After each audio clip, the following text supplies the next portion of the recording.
खुशामदीद दोस्तों, राम राम सलाम। Dharmpal Malik YouTube channel पर आप सबका स्वागत है। भाइयों, आज जैसा कि आपको पता ही है, हम ऐसे भूले बिसरे वीरों के बारे में ढूंढ कर लाते हैं और उन्हीं के बारे में बताते हैं जिनको इतिहास के अंदर दो जगह मिलनी चाहिए थी, वो जगह या तो मिली नहीं या उन्हें बिल्कुल भुला दिया गया है।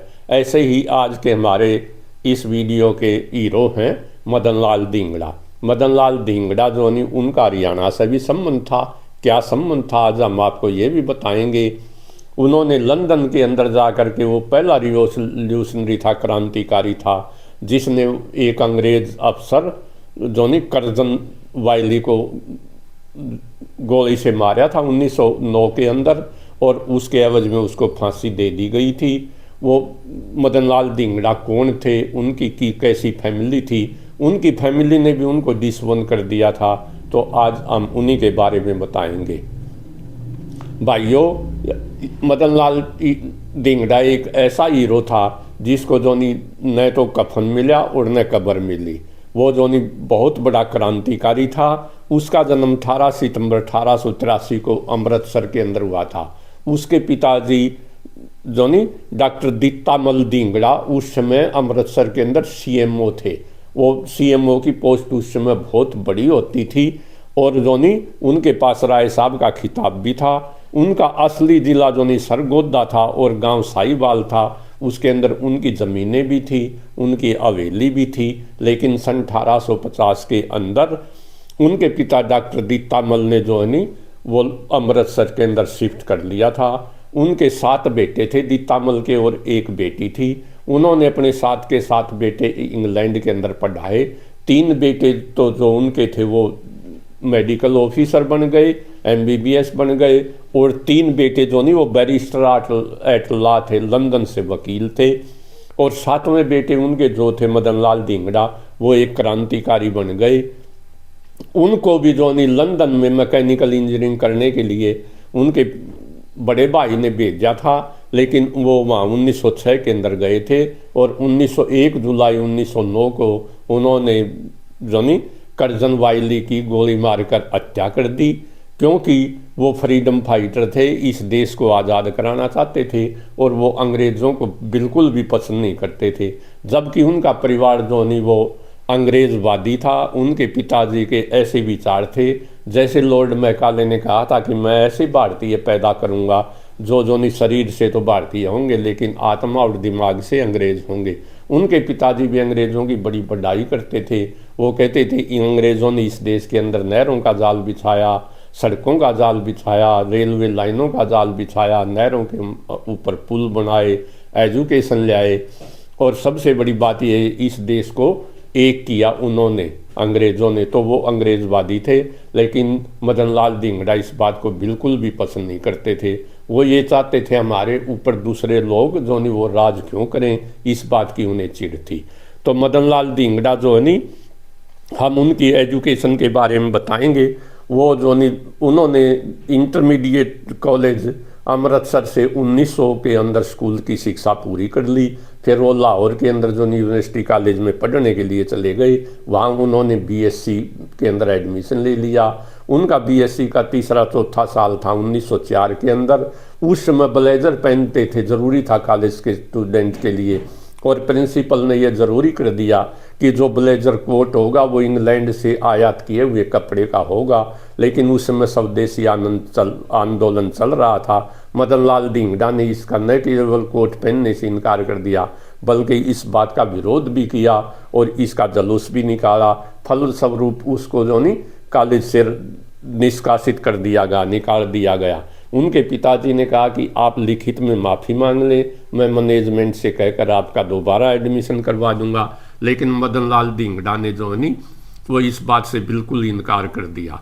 और जो मदन लाल धिंगड़ा जो इस बात पर घर वालों से भी मनमुटाव हो गया, और वो घर से को छोड़ करके हरियाणा से उनका ये संबंध था, वो कालका के अंदर आ गए। कालका के अंदर आके उन्होंने एक फर्म के अंदर नौकरी कर ली। वो फर्म जो है अंग्रेज़ों को कालका से शिमला तक तांगे सप्लाई करती थी। कुछ समय के बाद जब उनको पता लगा ये देशभक्त है, उनको क्लर्क की नौकरी से भी बर्खास्त कर दिया गया। फिर उन्होंने रिक्शा और तांगा भी चलाया, वहाँ से भी उनको जो नहीं ये नौकरी भी छोड़नी पड़ी। फिर उन्होंने कालका के अंदर ही एक फैक्ट्री के अंदर जो नहीं वो नौकरी कर ली, मजदूरी करने लगे वो। लेकिन वहाँ भी उन्होंने शोषण के खिलाफ यूनियन बनाई, फलस्वरूप उनको फैक्ट्री से भी निकाल दिया गया और वो जो नहीं बॉम्बे चले गए। फिर बॉम्बे से उनके भाई ने, वहाँ भी उन्होंने मजदूरी की, उनके भाई ने मनाया और जो नहीं उनके भाई ने उनको पढ़ने के लिए 1906 के अंदर इंग्लैंड के अंदर, लंदन के अंदर भेज दिया और वहाँ भी उनका यूनिवर्सिटी कॉलेज के अंदर मैकेनिकल इंजीनियरिंग के अंदर एडमिशन हो गया। हरियाणा से संबंध मदन लाल धिंगड़ा का ये भी है कि हरियाणा के अंदर जींद रियासत है। आजकल जींद हरियाणा का एक जिला है और मैं जींद में ही रहता हूँ। उनके बड़े भाई डॉक्टर बिहारी लाल धिंगड़ा जो नहीं वो जींद रियासत के प्रधानमंत्री थे और वो 1918 से लेकर 1936 तक जींद रियासत के प्रधानमंत्री रहे और वो बड़े नोटोरियस थे, बदनाम थे किसानों का शोषण करने के लिए। तो इस प्रकार जो नहीं मदन लाल धिंगड़ा का हरियाणा से भी वो संबंध है और मदन लाल धिंगड़ा के जो नहीं जींद के अंदर स्टैचू भी लगा हुआ है। तो मदन लाल धिंगड़ा जब वहाँ पर गए इंग्लैंड के अंदर तो वहाँ पर उनका संपर्क श्यामजी कृष्ण वर्मा और सावरकर से हुआ। सावरकर भी 15 जून 1906 को ही लंदन के अंदर लॉ की पढ़ाई करने के लिए गए थे और श्यामजी कृष्ण वर्मा ने उनको स्कॉलरशिप दिया था। श्यामजी कृष्ण वर्मा भी एक देशभक्त थे। उन्होंने 1905 के अंदर इंडिया हाउस बनाया था। लंदन के अंदर इंडिया हाउस एक तरह का हॉस्टल था और वो जो भारत से स्टूडेंट जाते थे उनको 2-2.5 महीने तक उसमें फ्री रखते भी थे, खाना भी फ्री देते थे और ज़रूरतमंद बच्चों को जो नहीं स्कॉलरशिप भी देते थे। सावरकर को भी जो नहीं कृष्ण वर्मा जी ने ही स्कॉलरशिप दिया था और वहाँ पर जो नहीं वो फिर जो नहीं फ्रीडम फाइटर देशभक्तों के संपर्क के अंदर आ गए। लेकिन कुछ समय के बाद उन्होंने उसको इंडिया उसको तो छोड़ दिया और वो जो नहीं सावरकर के भी संपर्क में आए। सावरकर ने उस टाइम जो है नहीं वो उन्होंने सावरकर ने अपना अभिनव भारत मंडल बनाया था और उसके ही जो नहीं वो सदस्य भी थे मदन लाल धिंगड़ा।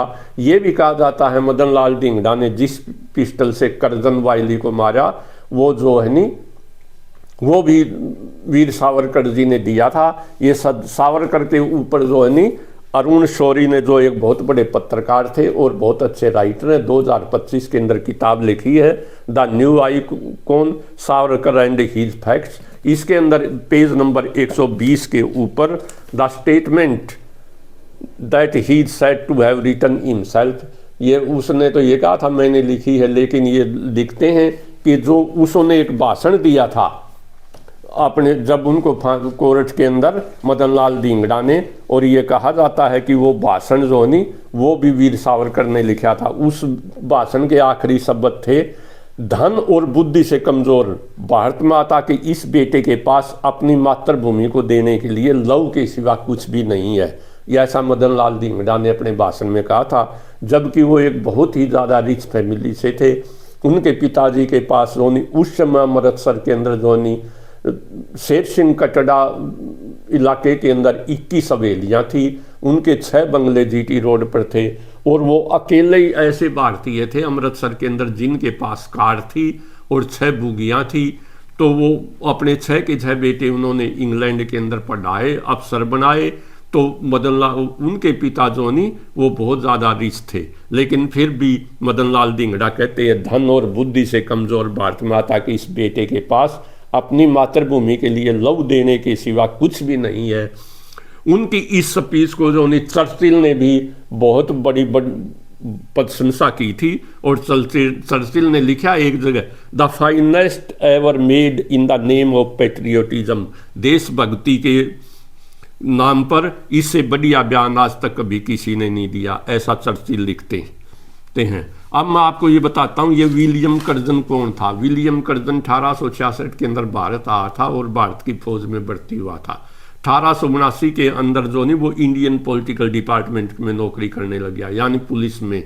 वो यहाँ पुलिस की CID करता में ऑफिसर था और वो मदन लाल धिंगड़ा के पिताजी का भी बहुत अच्छा दोस्त था। 1901 के अंदर वो रिटायर हो गया और 1901 के अंदर रिटायर होकर के वो इंग्लैंड चला गया। इंग्लैंड में एक पोस्ट होती थी secretary of the state for India, वो एक तरह से भारत के मामलों का मंत्री होता था, वो उसका पॉलिटिकल एडवाइजर बन गया।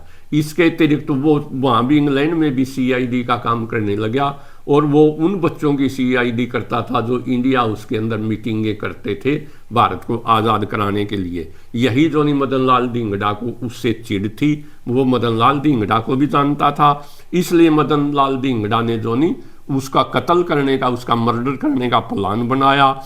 मदन लाल धिंगड़ा जोनी 1 जुलाई 1909 को एक इंडियन नेशनल एसोसिएशन नाम की एक संस्था थी, उसका वार्षिक सम्मेलन था और करजन जोनी वो उसका चीफ गेस्ट था। मदन लाल धिंगड़ा ने जब मीटिंग खत्म हो गई 11:20 पर रात को उसके चेहरे के ऊपर 5 गोलियां मारी, जिनसे 4 गोलियां तो उसको लगी, 5वीं गोली मिस हो गई। फिर बीच में एक सिंधी डॉक्टर था कावस लाल काका, वो बीच के अंदर आ गया। मदन लाल धिंगड़ा ने 6ठी और 7वीं गोली उसको मारी। फिर जोनी एक मदन मोहन सिन्हा नाम का लड़का था, उसने मदन लाल धिंगड़ा को काबू करने की कोशिश की। मदन लाल धिंगड़ा ने उसकी कनपट्टी के ऊपर भी पिस्टल रख दिया, लेकिन पिस्टल खाली था, गोली नहीं चली मदन लाल धिंगड़ा के पास। इसके सिवाय भी 2 पिस्टल और थे और उसके पास एक छोटी कटार भी थी। उसने पिस्टल निकालने की कोशिश की, लेकिन लोगों ने घेर के और उसको नीचे गिरा लिया और उसको पुलिस के हवाले कर दिया। फिर 23 जुलाई जोनी 1909 को उसके ऊपर जेल के अंदर ही मुकदमा चला। केवल 1.5 घंटे की कार्रवाई के बाद उसको जोनी फांसी की सजा दे दी गई और 17 अगस्त 1909 को पोंटेविले जेल के अंदर जोनी उसको फांसी दे दी गई, सूली पर लटका दिया गया था। इससे पहले जो लंदन में भारतीय रहते थे उनकी एक मीटिंग भी हुई थी, उसमें लंदन के अंदर 380 भारतीय तो 7 स्टूडेंट थे, कुल इंग्लैंड में 700 के लगभग जो नहीं वो स्टूडेंट होते थे इंडियन, और दूसरे भी थे। उन्होंने एक प्रस्ताव पास किया कि मदन लाल धिंगड़ा की गलती है, लेकिन वीर सावरकर ने इसका विरोध किया और उसने ये कहा आप किसी के ऊपर उसके दोष को जो नहीं सिद्ध हुए वगैरह यही नहीं कह सकते, वो दोषी है और उसकी निंदा नहीं कर सकते। मदन लाल धिंगड़ा के घर वालों ने भी ये अखबारों में निकलवा दिया, हमारा उससे कोई ताल्लुकात नहीं है और मदन लाल धिंगड़ा एक पागल है, वो दिमाग से जो नहीं वो पागल है। लेकिन ऐसा बिल्कुल भी नहीं था। जेल के डॉक्टरों की रिपोर्ट ये कहती है वो सब कुछ समझता था और बड़ा बुद्धिमान था। और जो नहीं मदन लाल धिंगड़ा ने कोर्ट के अंदर भी ये कहा था कि मुझे फांसी दे दी जाए, मेरी इस एक लाश के ऊपर ऐसी इमारत खड़ी होगी, हजारों मदन लाल धिंगड़ा जो नहीं वो पैदा होंगे। लेकिन नोट करने वाली बात है कि हजारों मदन लाल धिंगड़ा पैदा हुए। बड़े दुर्भाग्य की बात है कि मदन लाल धिंगड़ा की जो डेड बॉडी थी वो भी इत्तेफाक से मिली थी, ये भी एक इत्तेफाक था। सन 1973 के अंदर पंजाब के मुख्यमंत्री सरदार जेल सिंह थे, उन्होंने सरदार उधम सिंह की अस्थियां मंगवाने के लिए जो नहीं इंग्लैंड के अंदर आदमियों को भेजा, खोज की, लेकिन उससे पहले ही इत्तेफाक से सरदार उधम सिंह की कब्र से पहले मदन लाल धिंगड़ा की जो नहीं वो कब्र मिल गई। मदन लाल धिंगड़ा ने जो नहीं और उनकी अस्थियां भी मिल गई, उनके कागज भी मिल गए। जो नहीं सरदार उधम सिंह ने 31 जुलाई 1940 को उनको फांसी दे दी गई थी, क्योंकि उसी लंदन के अंदर और उसी जेल में उनको भी फांसी दी गई थी और उन्होंने भी अंग्रेज अफसर माइकल ओ डायर को मारा था जो जलियांवाले बाग के लिए जिम्मेवार था। तो उनकी इत्तेफाक से कब्र मिली। फिर 13 जुलाई 1976 को उनकी अस्थियां उधम सिंह की अस्थियों के साथ जोनी वो भारत के अंदर लाई गई और जोनी उनको 13 दिसंबर 1976 को लाई गई। 20 दिसंबर 1976 को उनकी अस्थियों का दाह संस्कार किया गया। मदन लाल धिंगड़ा ने इंग्लैंड के अंदर भी कोर्ट के अंदर लिख कर दिया था कि उसका दाह संस्कार, पटिशन डाली थी कि उसका दाह संस्कार किया जाए, उसे दफनाया न जाए, लेकिन उसे एक लावारिस हालत के अंदर दफना दिया। या वीर सावरकर ने जो ये डिमांड भी की थी उसकी डेड बॉडी उसे दे दी जाए, लेकिन अंग्रेज सरकार ने कोई सुनवाई नहीं की। ऐसा वीर सावरकर जो कि इस किताब के अंदर अरुण शौरी जी लिखते हैं और यहीं से मुझे ये प्रेरणा मिली मदन लाल धिंगड़ा के ऊपर ये वीडियो बनाने के लिए। विडंबना देखिए हम कितनी इज्जत करते हैं अपने शहीदों की। उन जो 17 अगस्त 1909 को मदन लाल धिंगड़ा को फांसी दी गई, उसके 67 साल बाद 13 दिसंबर 1976 को उसकी अस्थियां भारत में लाई गई। फिर उसकी मौत के 83 साल बाद 1992 के अंदर उसका एक स्टेचू माल मंडी अमृतसर के अंदर बनाया गया, जिसका 8 सितंबर 1992 को उस समय के पंजाब के मुख्यमंत्री सरदार जोनी बेअंत सिंह ने इनॉग्रेशन किया, उद्घाटन किया। तो हम इतनी कदर करते हैं हमारे शहीदों की, तभी तो किसी शायर ने रोते हुए कहा था कि उनकी कब्र पर तो एक दिया भी नहीं, जिनके खून से जलता है चिरागे वतन, और जगमगाते हैं मकबरे उनके जो शहीदों के बेचा करते थे कफन। जो उन्होंने तन मन धन सब कुछ इस देश को दे दिया, उनको कुछ नहीं मिला। उनको तो तारीख के अंदर, इतिहास के पन्नों के अंदर जगह भी नहीं मिली। बहुत से आदमी ऐसे हैं जिनको न कफन मिली, न कब्र मिला, और न उनका इतिहास के अंदर जिक्र किया जाता है।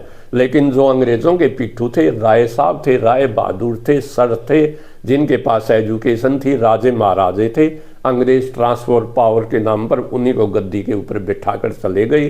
जो सारे इंग्लैंड रिटर्न थे, चाहे वो जिन्ना था, चाहे नेहरू था, चाहे वो गांधी था, चाहे वो पटेल था, ऑल वर इंग्लिश रिटर्न और barrister at law from London. तो भाइयों पढ़ा करो, केवल पढ़ाई ही आपको बचा सकती है। आज का ये जातिवाद का दौर, धर्म का दौर, जो समाज को तोड़ा जा रहा है नेताओं के द्वारा, चाहे वो किसी भी पार्टी के हों, सब एक ही थैले के चट्टे बट्टे हैं। केवल आप और समाज का भला समाज ही कर सकता है। इसीलिए बाबा साहब अम्बेडकर ने कहा था, स्टडी, पढ़ो, ऑर्गेनाइजेशन और वो जो संगठन बनाओ और फिर आगे बढ़ने के लिए संघर्ष करो। इसलिए मेरी तो आपसे यही राय है कि आपको पढ़ना चाहिए। सन 2015 के अंदर मदन लाल धिंगड़ा के परिवार वाला ने उस हवेली को भी बेच दिया जिसके अंदर मदन लाल धिंगड़ा का जो जन्म हुआ था, जबकि उसको स्मारक बनाना चाहिए था, म्यूजियम बनाना चाहिए था। लेकिन ये बात भी ये सिद्ध करती हम कितनी कदर करते हैं अपने शहीदों की। और उसकी जगह आज माल खड़ा है, उसके परिवार वाले आज भी धनी हैं, रिच हैं, और वो जो नहीं कलकत्ता के अंदर रहते हैं।